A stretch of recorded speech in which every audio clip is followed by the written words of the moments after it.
హర హర. ఆద్యంతమంగళమజాత సమానభావం ఆర్యం తమీశమజరామరమాత్మదేవం పంచాననం ప్రబల పంచ వినోదశీలం సంభావయే మనసి శంకరమంబికేశం. పంచాననం ప్రబల పంచ వినోదశీలం సంభావయే మనసి శంకరం అంబికేశం. శివాయ గురవే నమః. శ్రీమాత్రే నమః. శ్రీ విష్ణురూపాయ నమః శివాయ. క్షేత్రరూపీ మహేశ్వరః అని శివపురాణంలో ఒక వాక్యం ఉన్నది. అంటే పరమాత్మ మనల్ని అనుగ్రహించడం కోసం దేశకాలములందు వ్యాపించాడు అన్నారు. కాలము దేశము. దేశం అనగా చోటు అని అర్థం చెప్పుకోవాలి. ఇక కాలము ఇది అనంతమై ఉన్నది. కానీ మనం వ్యవహారం కోసం పగలు రాత్రి నిమిషాలు క్షణాలు అని విభజించుకుంటాం. ఈ కాలంలోనూ దేశంలో కూడా శక్తులు ఉన్నాయి. ఈ శక్తులు కూడా మళ్ళీ రెండు రకాలు. భౌతిక శక్తులు ఒకటి, దివ్య శక్తులు ఒకటి. దివ్య శక్తులను భౌతికంగా తెలుసుకోవాలి అనుకోవడంలోనే ఒక మూర్ఖత్వం ఉంటుంది. ఎందుకంటే భౌతికంగా తెలియబడేవి భౌతిక శక్తులు, దివ్యత్వంతో మాత్రమే తెలియబడేవి దివ్య శక్తులు. అందుకే దివ్య శక్తులు మనం యంత్రాల సహాయంతో చూడలేం, కానీ ఆ శక్తులు మనం అనుభవించగలం. ఆ శక్తుల ప్రభావం మాత్రం తప్పకుండా ఉంటుంది. శక్తిని మనం చూడలేకపోయినా దాని ప్రభావాన్ని మాత్రం మనం తీసిపారేయలేం.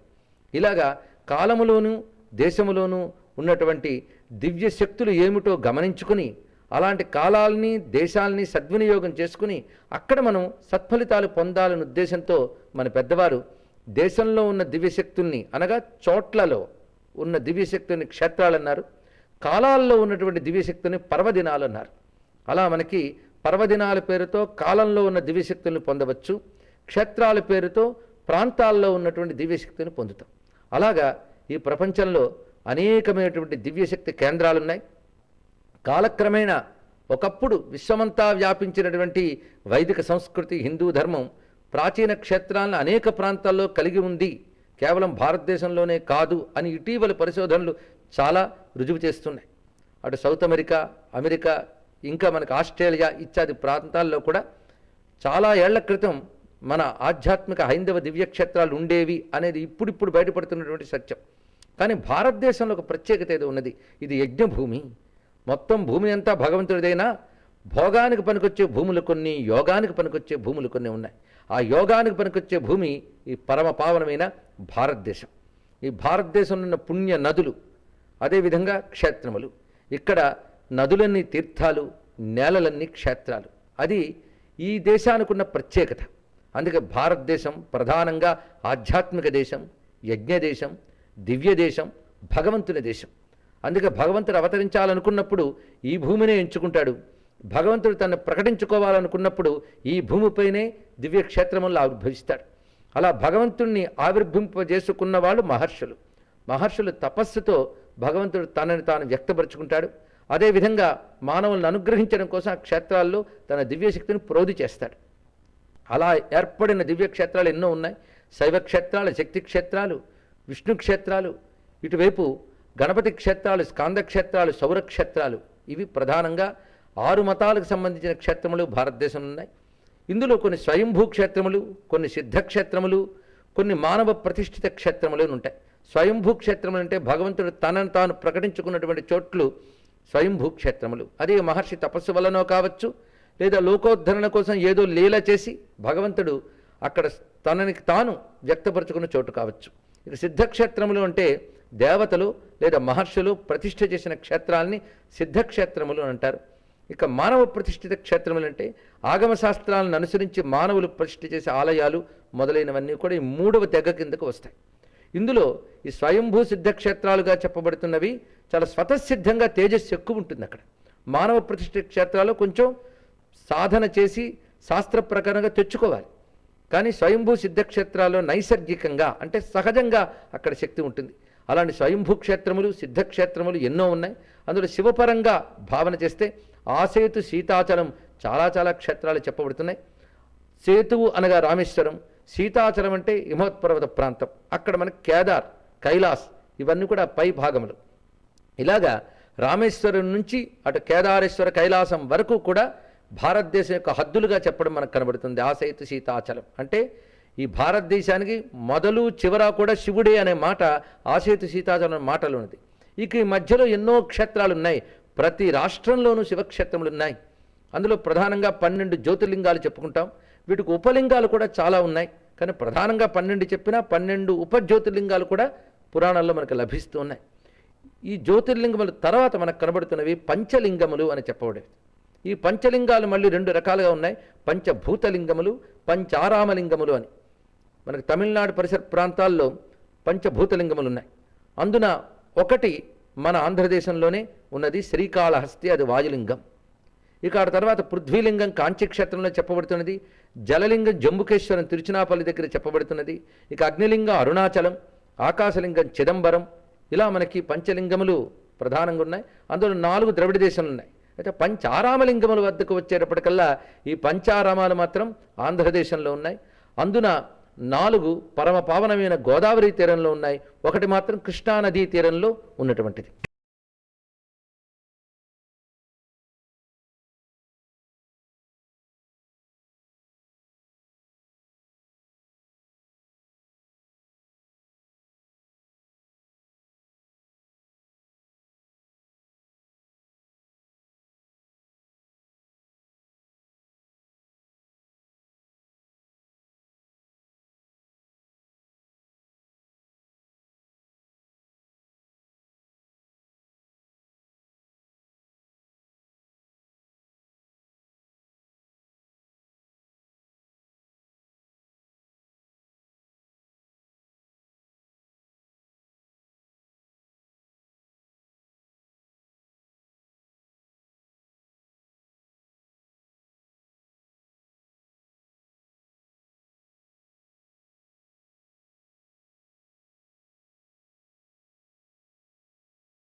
ఇక్కడ ఈ 2 పుణ్యనదుల తీరంలో ఉన్నటువంటి ఆ భగవాన్ యొక్క దివ్యధామములు 5.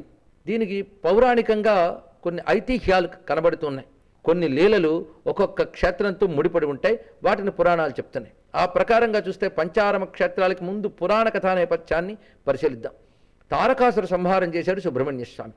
అయితే తారకాసురుడు సామాన్యుడు కాడు, మహా తపస్వి. తపశ్శక్తి లేకపోతే అంత బలం ఎక్కడి నుంచి తెచ్చుకోగలడు? దేవతల్ని ముల్లోకాన్ని ఎలా అల్లల్లాడించగలడు? అందుకే ఎవరికైనా తపస్సు ఉంటుంది. అయితే దేవతల తపస్సులకి రాక్షసుల తపస్సుకి చిన్న తేడా ఏంటంటే, రాక్షసులు తపస్సు చేసేటంతసేపు చాలా జాగ్రత్తగా సాధనగా బుద్ధిగా ఉంటారు. తప ఫలం లభించాక మాత్రం స్వార్థంతో హింసా ప్రవృత్తితో ప్రవర్తిస్తారు. ఇది అసుర ప్రవృత్తి. దేవతలు అలా కాదు. తపస్సుకు ముందు, తపస్సు సమయంలో, తపస్సు తర్వాత కూడా వాళ్ళు లోకక్షేమం కోసమే పనిచేస్తారు. అందుకే దేవతల తపస్సులకు ఫలితం లోకక్షేమం, అసురుల తపస్సులకు ఫలితం లోకానికి అది ప్రమాదం. అందుకు అసురుడు తపఫలంగా దివ్యమైన శక్తులు పొంది లోకాలను పీడించేటప్పుడు మళ్ళీ ఆ భగవంతుని శిక్షిస్తాడు. తపస్సుకు ఫలమిచ్చేది భగవంతుడే, తపఫలంగా దుర్మార్గంగా ప్రవర్తిస్తే శిక్షించేది కూడా భగవంతుడే. అప్పుడు ఒక రూపంలో శిక్షిస్తే ఇంకో రూపంలో రక్షిస్తాడు. ఇది దానిలో ఉన్న వైచిత్ర్యం. అలా ఇక్కడ సుబ్రహ్మణ్య స్వామి తారకాసురుడి తపప్రభావంతో ఎప్పుడైతే ముల్లోకాల్ని బాధపెడుతున్నాడో అప్పుడు ఆ సుబ్రహ్మణ్యుడు బయలుదేరి దేవతలందరినీ కూడా సమాయత్తపరిచి దేవసేనానిగా ఆయన వెళ్ళి మహాయుద్ధంలో తారకాసురు సంహారం చేశాడు. అయితే ఎంతగా కూడా తారకాసురుణ్ణి సంహరించడం కష్టమైంది సుబ్రహ్మణ్యుడికి మొదట. ఆఖరికి ఎందువల్ల అంటే ఆయన గ్రహించగలిగాడు ఏంటంటే ఆయన యొక్క కంఠసీమలో నిత్యం ఆరాధించుకునేటువంటి ఒక శివలింగం ఉండేదని, ఆ శివలింగం వల్లనే అతడు అజేయుడయ్యాడు అని తెలుసుకున్న సుబ్రహ్మణ్యుడు ముందు ఆ శివలింగాన్ని పడగొట్టాడు. ఎప్పుడైతే అతని కంఠం నుంచి శివలింగాన్ని తొలగించడం జరిగిందో ఆ శివలింగం భూమిపై పడి 5 భాగములైంది అని చెప్తారు. ఏమైనప్పటికీ కూడా అది మహామహిమాన్వితమైనటువంటి శివలింగం గనక 5 లింగముల్ని మళ్ళీ చక్కగా యథాప్రకారం ప్రతిష్ఠ చేయాలి అనేటువంటి భావంతో దేవతలు పూనుకున్నారు ఈ కార్యక్రమానికి అని చెప్తారు.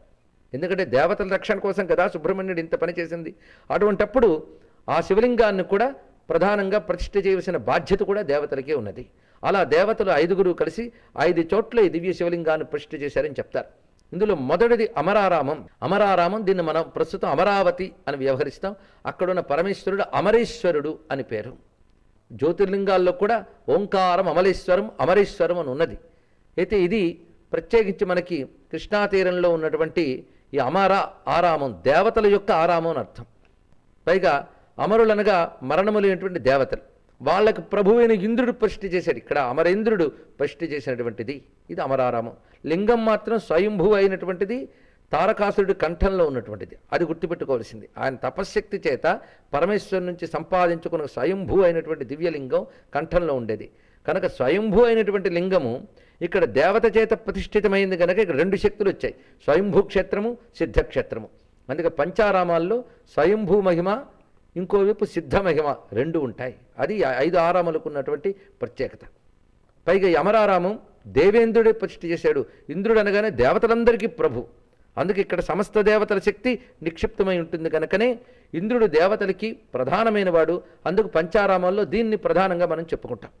మరొకటి గమనించవలసింది, కృష్ణానది పుట్టింది మహాబలేశ్వరుని దగ్గర. అక్కడ ఉన్నటువంటి పరమేశ్వరుడు కూడా మహాబలేశ్వరుడే. అందుకు ఆ నది పుట్టుక స్థానంలోనే శివుడు కనబడుతున్నాడు. ఆ నదీ తీరంలో ఇది ఒక ప్రధాన క్షేత్రంగా ఉన్నది. ఇంకా కృష్ణానదీ తీరంలో ఎన్నో శివక్షేత్రములు చాలా ఉన్నాయి. వాటన్నిటికో నమస్కారం చేసుకుని వాళ్ళు గోదావరి సీమలోకి ప్రవేశిద్దాం. ఈ గోదావరి కూడా గౌతమి గంగ. ఉత్తరాదిన గంగానదికి ఎంత పవిత్ర స్థానం ఉన్నదో దక్షిణాదిన గౌతమి నదికి అంత పవిత్రం ఉన్నది. ఎందుకంటే ఈ గౌతమి కూడా శివ జటాజూటం నుంచే వచ్చినది. ఆ గంగానది భగీరథుడి తపస్సు ఫలంగా వస్తే ఈ గౌతమి నది గౌతమ మహర్షి తపస్సు ఫలంగా లభించినటువంటిది. ఇది శివమయమైన గంగానది. ఇది పుట్టిన చోట త్రయంబకేశ్వర జ్యోతిర్లింగంగా స్వామి ఉన్నాడు. ఇక గోదావరి పరివాహక ప్రాంతమంతా కూడా ఎన్నో శివక్షేత్రములు ఉన్నాయి. గోదావరి సముద్రంలో సంగమించే చోట కూడా శివక్షేత్రములు చాలా చెప్పబడుతున్నాయి. అందుకు గోదావరి తీరమంతా శివమయం. ఆ మాటకొస్తే ఆసేతు సీతాతలం శివమయం అన్నాం. అందుకే హర్ కంకర్ హై శంకర్ అన్నారు వాజ్పేయి గారు. ప్రతి రాయి కూడా శివలింగమే భారతదేశంలో అలా భావించబడుతున్నది. ఇప్పుడు మనం గోదావరి సీమలో పరిశీలించినప్పుడు సోమారామాన్ని చూద్దాం. ఈ సోమారామం అనేది భీమవరంలో ప్రస్తుతం అంతర్భాగంగా భావించబడుతున్న గునుపూడిలో ఉన్నది. ఈ సోమారామం చంద్ర ప్రతిష్ఠ అని చెప్పబడుతున్నది. ఇక్కడ కథాపరంగా చెప్పినప్పుడు మన మనస్సుల్లో నాటుకుపోతుంది, సామాన్యుల్లో కూడా నాటుకుపోతుంది. అందుకే కథల రూపంలో మనకి క్షేత్ర మహిమలన్నీ ఇచ్చారు. అయితే కథలు జరిగి ఉండవచ్చు కూడా, కానీ తెలుసుకోవలసింది మాత్రం ఈ దివ్యశక్తి విశేషం ఏదో ఉంది అని ఇక్కడ గ్రహించవలసింది. ముల్లోకాల్ని పాలించగలిగే దివ్యశక్తి ఏదో అమరారామంలో ఉంది, ఇక్కడ చంద్రశక్తి ఉన్నది. అందుకే చంద్రకళలను అనుసరించి ఇక్కడ లింగములో కూడా మార్పు వస్తూ ఉంటుందని, శుక్లపక్షంలో ఈ ధవళ కాంతిని పొందుతూ ఉంటే కృష్ణపక్షంలో ఆ కాంతి కొంచెం తరుగుతూ ఉంటుందని చెప్తారు. అంటే చంద్రకళలకి ఈ శివలింగానికి ఏదో ప్రత్యేకమైన అనుబంధం ఉన్నది.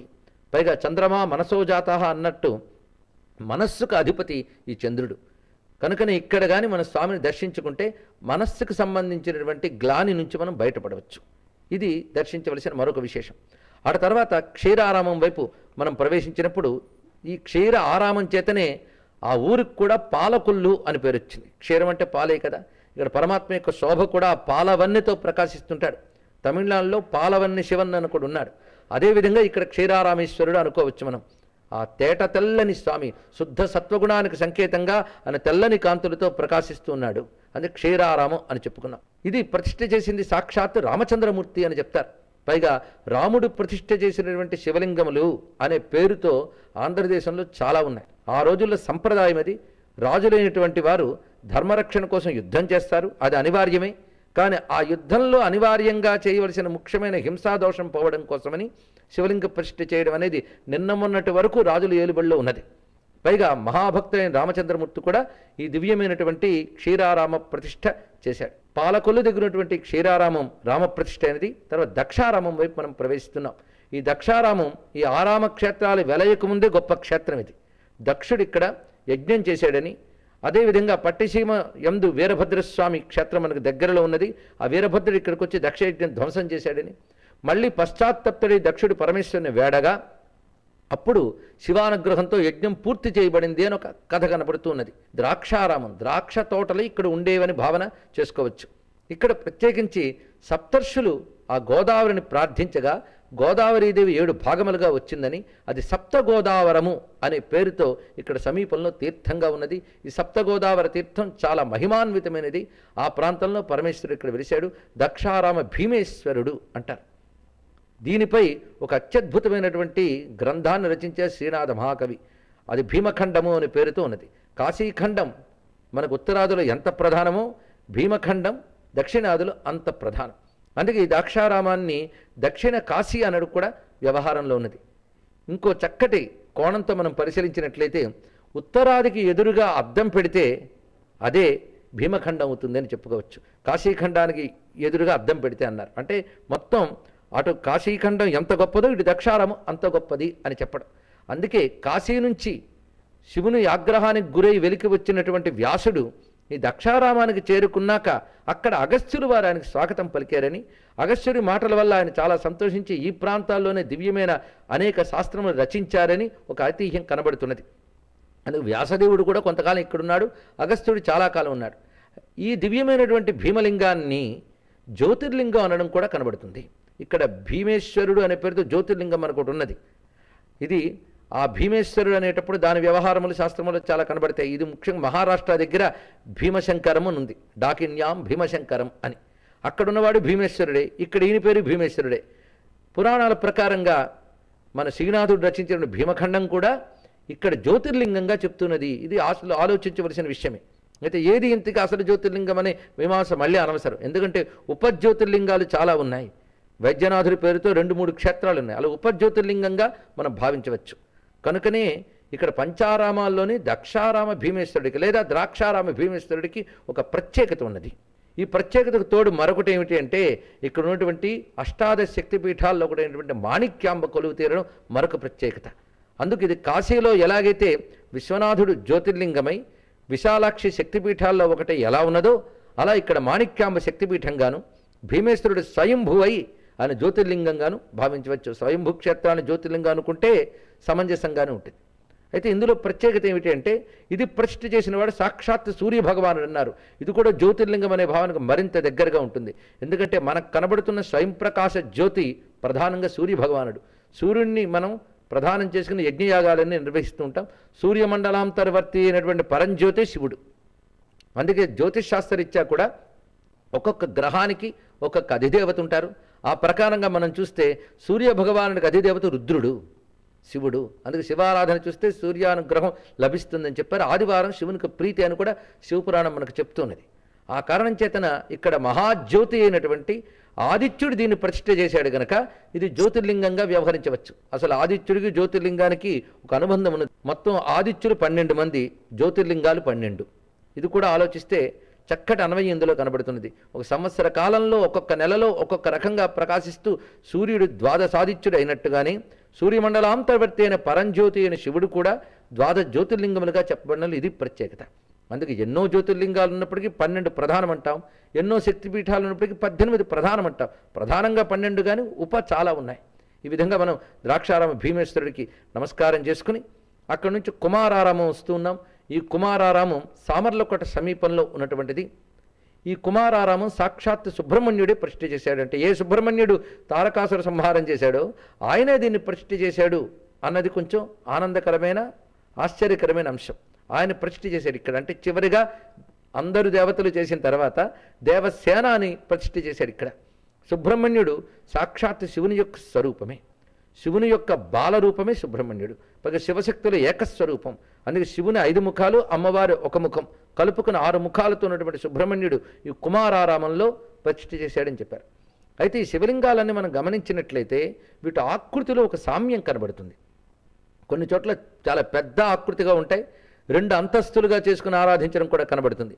కానీ వీటిలో వాడబడిన శిల మాత్రం మనం పరిశీలిస్తే అంత తేలిగ్గా భూమి యందు కనబడే సామాన్య శిల కాదు, ఏదో ప్రత్యేకత ఉంది. ఒక ప్రత్యేకమైన చారిత్రక కోణంతోనో లేదా అంతరిక్ష శాస్త్ర పరిశోధనతో కలిపి చూడగలిగినట్లయితే మన భారతదేశంలో స్వయంభూ సిద్ధక్షేత్రాల్లో ఉన్న ప్రతి శివలింగము కూడా భూమికి సంబంధించిన శిల అనడానికి లేదు. అది ఏదో ప్రత్యేకమైనటువంటి శిల, దానిలో ఉన్న శక్తి కూడా సామాన్యమైనది కాదు. అందుకు ఒక్కొక్క శిలల్లో కొన్ని దివ్యశక్తులు ఉంటాయి. అలాంటి దివ్యశక్తి కలిగినటువంటి ఒక అలౌకికమైన శిలా విశేషములు ఈ పంచలింగాల్లో కనబడతాయి. ఇది పంచారామతత్వంలో మనం ప్రధానంగా చెప్పుకుంటున్నది. ఇవి పురాణములు యందు ఈ విధంగా చెప్పబడిన ఇందులో మనం గమనించవలసింది ఏంటంటే సౌరశక్తి విశేషమున్న దక్షారామమని, చంద్రశక్తి విశేషమున్నటువంటిది సోమారామమని, అలాగే రామచంద్రమూర్తి ధర్మ ప్రతిష్టాపన చేసినటువంటి ఆ నారాయణుని యొక్క శక్తి ఉన్నటువంటిది క్షీరారామమని, అదేవిధంగా సుబ్రహ్మణ్య శక్తి ఉన్నటువంటిది ఈ దివ్యమైన కుమారారామమని, ఇంద్రశక్తి ఉన్నటువంటిది అమరారామమని భావన చేస్తే సమస్త దేవతా శక్తులు ఈ 5 క్షేత్రములు ఉన్నాయి. ఆ దేవతల్లో కూడా అత్యంత ప్రధానమైన వారినే ఇక్కడ మనం చెప్పుకుంటున్నాం. దేవతలు ఎందరున్నప్పటికీ దానిలో మళ్ళీ విభూతి ప్రకారంగా చూస్తే ప్రధానమైన వారు ఉంటారు. అందుకే ఇంద్రుడు, చంద్రుడు. ఇంద్రుడు అనే మాటకు మన ఇంద్రియ శక్తులన్నీ కలిపితే ఇంద్రుడు అనుకుందాం. చంద్రుడు అంటే మనశ్శక్తి అనుకుందాం. సూర్యభగవానుడు బుద్ధిశక్తి అని భావన చేద్దాం. ఇంకా సుబ్రహ్మణ్యుడు కేవల జ్ఞానస్వరూపుడు అని చెప్పబడుతున్నాడు. ఇక నారాయణుడు ధర్మస్వరూపుడు. ఇలా మనం చూసినప్పుడు ధర్మము, అలాగే ఇంద్రియ శక్తులు, చంద్రుడు అన్నప్పుడు మనశ్శక్తి, సూర్యుడు అన్నప్పుడు ఇక్కడ జ్ఞానశక్తిని, బుద్ధిశక్తిని మనం తీసుకుని, సుబ్రహ్మణ్యుడు అన్నప్పుడు ఇటు జ్ఞానస్వరూపమే కాక యజ్ఞస్వరూపం కూడా సుబ్రహ్మణ్య రూపంగా మన శాస్త్రం చెప్తున్నది. ఆగ్నేయుడు ఆయన కనుక యజ్ఞతత్వం కూడా ఉన్నది. కనుక యజ్ఞము, ధర్మము, ఇంద్రియ శక్తులు, మనశ్శక్తులు, జ్ఞానశక్తి ఇవి శివుణ్ణి ప్రతిష్ఠ చేశాయి. ఇది మనం గమనించగలిగితే పంచారామాలు మనలోనే కనబడుతున్నాయి. పైగా మన శరీరం పంచారామమే. అసలు ప్రపంచమే ఒక పెద్ద పంచారామము. దాని పేరులోనే ప్రపంచం ఉంది. పంచ అంటే విస్తారము అనొక అర్థము, పంచ అంటే 5 అనొక అర్థం. రెండిటికి ఒకే పదం పెట్టడంలో ఉద్దేశం ఏంటంటే విస్తారంగా కనబడుతున్న ఈ ప్రపంచమంతా 5 తత్వాలతోనూ ఉన్నది. ఈ పంచతత్వమే ప్రకృతిలో ప్రధానంగా విజిబుల్ అంటే కనిపిస్తున్నది. ఆలోచించి చూస్తే మనకు తెలుస్తున్నది. పంచభూతములు, ఈ పంచభూతములు గుణములు, పంచ తన్మాత్రలు అంటారు. శబ్ద, స్పర్శ, రూప, రస, గంధ. ఈ 5ంటిని అనుభవించడానికి మనకి ఇంద్రియాలు ఉన్నాయి. అవి పంచభూతములతో నిర్మాణమయ్యే. అందువల్లనే పంచభూత నిర్మాణమైనటువంటి ఇంద్రియాలతోనే మనం ఈ శబ్దస్పర్శ రూపరసగంధాలన్నీ అనుభవిస్తూ ఉంటాం. కనుక ఇంద్రియాలు కూడా పంచ వచ్చాయి. ఎలాగంటే పంచ కర్మేంద్రియాలు, పంచ జ్ఞానేంద్రియాలు అన్నాం. ఇలా పంచభూతములు, పంచ తన్మాత్రలు, పంచ కర్మేంద్రియాలు, పంచ జ్ఞానేంద్రియాలు అయ్యాయి. దాని తర్వాత మరో పంచ ఉంది. ఆ పంచ ఏంటంటే పంచ ప్రాణాలు అంటాం. ప్రాణ, అపాన, వ్యాన, ఉదాన, సమాన. ఇవి 5 ప్రధానంగా చెప్పబడుతున్నాయి. ఇలాగా ఈ 5ంటితోనే మన శరీరము, ప్రపంచ శరీరము కూడా నిర్మాణమైంది. కానీ ఈ మొత్తం ఈ ప్రపంచంలో ఉన్నటువంటి మెటీరియల్ ఏంటంటే 5. అందుకే ఈ పంచతత్వము మనం నిత్యం అనుభవిస్తూ ఉన్నటువంటిది చూస్తున్నది. అయితే ఈ పంచతత్వములు మనకు ఎన్నో ఉపయోగాలు చేస్తున్నాయి. వీటి వల్ల మనం బాధలు పడుతున్నాం. 2 ఉన్నాయి. మన పూర్వపుణ్య విశేషం కొద్దీ పంచతత్వములతో సుఖపడతాం, పూర్వ పాప విశేషం కొద్దీ దుఃఖపడతాం. కానీ సుఖదుఖాలకు హేతువులు కూడా ఈ పంచతత్వములే. అందుకే సుఖదుఖాలు మనకి లేకుండా అన్ని సుఖాలు ఉండేటట్టు పంచతత్వాలు అనుకూలించాలంటే పంచతత్వాల్లో వ్యాపించిన పరమేశ్వరుని చూడాలి. కనుక పంచారామాల్లో శివుణ్ణి చూడాలి. పంచ అందరూ చూస్తారు, పంచతత్వాలు అందరూ చూస్తారు, కానీ పంచతత్వంలో శివుడు ఉన్నాడని తెలియగలగాలి. అదే పంచభూత క్షేత్రములు, పంచ ఆరామ క్షేత్రముల్లో ఉన్నటువంటి ప్రత్యేకత ఇది. అలా పంచారామాల్లో పరమేశ్వరుని దర్శించగలిగితే మన శరీరమే పంచారామం. ఈ పంచారామాలని చైతన్యవంతం చేసే పరమేశ్వరుడు మాత్రం ఒక్కడే. ఆయన తెలుసుకోవాలంటే మన ఇంద్రియ శక్తి, మన బుద్ధిశక్తి, మన యొక్క మనశ్శక్తి, జ్ఞానశక్తి, ఇటువైపు యజ్ఞశక్తి ఇవన్నీ కలిసి ఆయన్ని లోపల దర్శించగలగాలి. ఇలాగా పంచారామమైన శరీరంలో పరమేశ్వరుని దర్శించడమే నిజమైన పంచారామ క్షేత్రయాత్ర. బాహ్యంగా ఎంత క్షేత్రయాత్ర చేసినా భావనాపరంగా అన్వయించుకుని ఇదం శరీరం కౌంతేయ క్షేత్రమిత్యభిధీయతే అని ఈ శరీర క్షేత్రంలో పరమేశ్వరుని దర్శించడమే అసలైన యాత్ర అవుతుంది. అందుకే భౌమయాత్ర భావయాత్ర రెండిటి రూపంతో మనం ఈ రోజున పంచారామ యాత్ర మొత్తం చేసుకుని ఆ పంచారామాన్ని ఇక్కడే దర్శించి అందులో ఉన్న శివుణ్ణి చూసాం. పంచతత్వముల యందు వ్యాపించిన ప్రపంచనాయకుడు పరమాత్మ గనకనే ఆయన మనల్ని చూస్తూ మనల్ని పలకరిస్తూ మనల్ని అనుగ్రహిస్తున్నవి 5 ముఖాలతోనే, పంచముఖాలు. ఇందాక చెప్పుకున్న 5 తత్వములు పంచభూత పంచ తన్మాత్ర పంచ జ్ఞానేంద్రియ పంచకర్మేంద్రియ పంచప్రాణ 5 తత్వముల ద్వారానే పరమాత్మ తేజస్సు మనల్ని పలకరిస్తోంది, మనల్ని అనుగ్రహిస్తోంది. అదే పంచముఖం. అందుకే ప్రపంచనాయకుడైన ఆ పరమాత్మని పంచారామ క్షేత్రవాసిగా గ్రహించడం కోసమే ఆయన మంత్రం కూడా పంచాక్షరిగానే మనం చెప్పుకుంటున్నాం. నమఃశివాయ శివాయ నమః. ఇది పంచాక్షరి. ఈ పంచతత్వముల యందు వ్యాపించినటువంటి ఆ శివునికి నమస్కారము, ఆయనకే మనస్సమర్పణ, ఆయనని భక్తితో అంజలిస్తూ నమస్కరిస్తూ ఈ పరమపావన మహాశివరాత్రి నాడు పంచారామ యాత్ర చేసి ధన్యులమవుదాం.